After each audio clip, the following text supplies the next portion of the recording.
So for 5 generations, my children are 5th generation, we've ranched right here.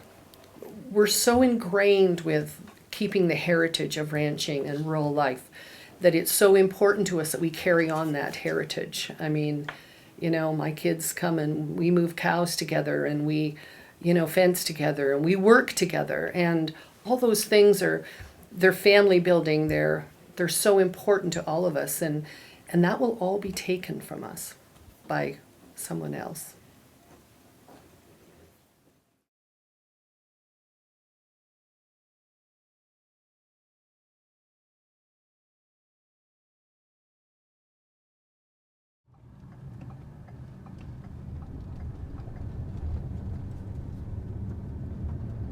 So this is my land on this side now.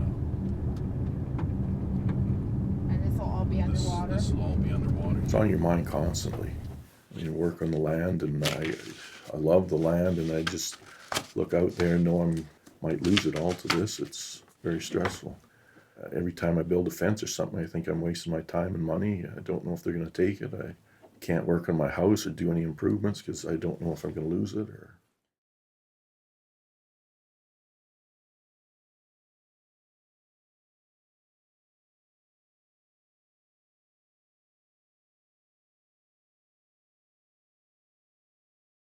We had one open house at Cochrane that they literally just, quote, told us what was happening. Again, no landowner involvement.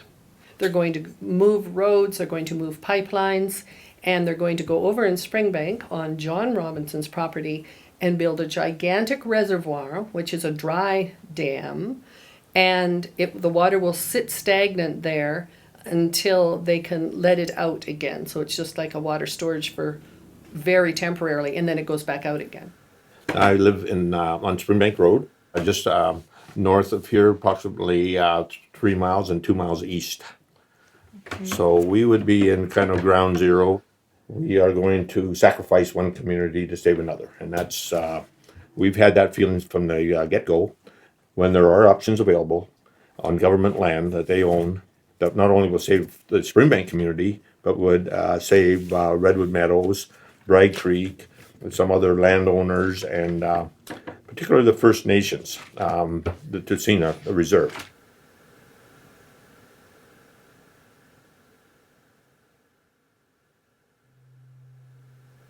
You know, we're not prepared to give consent on this until we've covered all our bases. You know, when we get back to the fact of a dam, a single barrier approach to holding back water, it's bound to fail. Because water doesn't care. It doesn't care about what's in its way. It's gonna go around it regardless.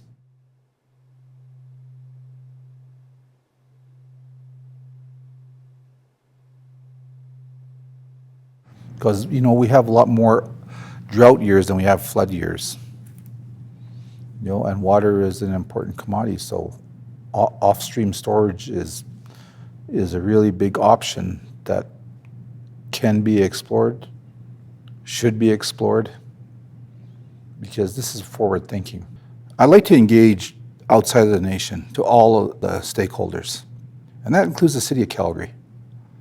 We don't want to see them flood either. You know, we don't want to see them go through that.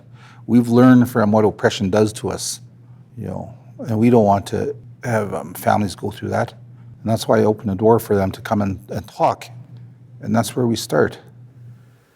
The Don't Dam Springbank group has always agreed with that. Okay, we have never denied that we need flood mitigation. We just want the proper and the best choice to be made. We agree that we need flood mitigation. It's just not the best area for it because it's only protecting the one community. I guess the biggest thing is that we don't know what our future holds. Someone else, it feels like someone else has all of our futures in their hands. So it's to all of us, it's devastating. It is very, very time consuming fighting for our livelihoods.